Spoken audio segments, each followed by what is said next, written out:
This is Pumph, Kink.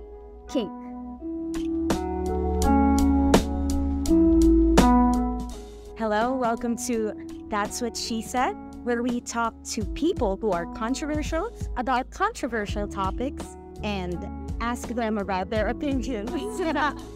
Our very first guest, yes, welcome. Hi, hello. One of the controversial people in the Philippines.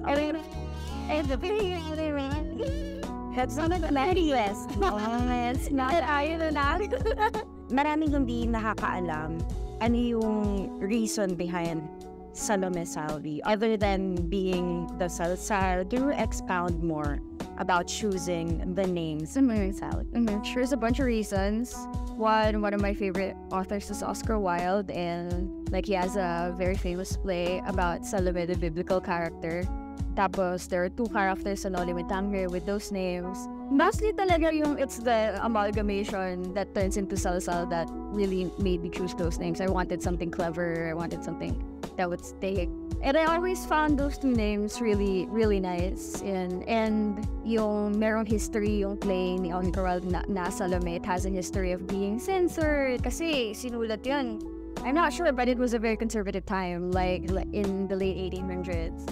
So yeah, like I thought that's something that resonates with me. I knew na being an adult content with ruffle feathers, people will think that it's immoral or it's scandalous.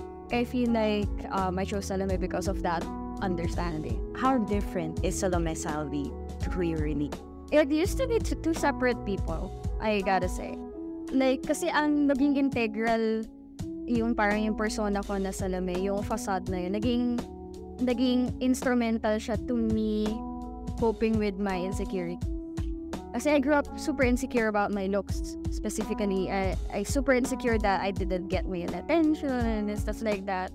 So I felt na parang, oh, that's a part of my personhood that I can't participate in. Kasi pangit ako. Like, may ganun akong nai-internalize nung bata ako. Si Salome, parang at the very beginning, parang, oh, this is like this aggressive, loud, lively persona online who was like super confident na post lang siya ng post ng pictures. Like, that was definitely like a separate identity from me when at the start. Pero yun nga, the more that I learned to cope with my insecurities and the more and more na nasished ko yung parang imposter syndrome na yung nga, na-internalize ko na that person na nakikita nila online, like that person na pinagpapantasya nila, that person that makes them smile online, like that's also me. Like, so parang nagkaroon din ng time na I owned it na lang. And since parang ang layo na ng narating ni Salome, parang yun, nag-mainstream na siya. Parang, but like, why can't I lay claim over that? Yeah. Like, parang, like I made that. Like, I did that. Parang it was a process, pero nakarating naman tayo dun eventually. So, yun nga parang when people call me by my real name or with my childhood nickname, so you relate ka na. Oh, talaga ba? Like, is it the same person? So, I feel like it helped din na nagkaroon siya na nabigyan ko siya ng distance. Pero, yun nga, na-reconcile ko na yung two halves of myself. Thankfully. So, what's your work before? Ang dami eh. Kasi, like, at the time, I didn't know. So, I was just, like, throwing everything on the wall and seeing what sticks. So, I tried working sa digital marketing agency as a copywriter. Nag-graphic designer din ako. I was a sculptor for a museum. Like when I started dipping my toes into sex work, one of the first things that I did was modeling for artists, for painters, para sa mga nagsisketch, para sa mga students and for art students. So I did that sa UST, sa UANP, sa Kalayaan College. So yeah, like I really love that.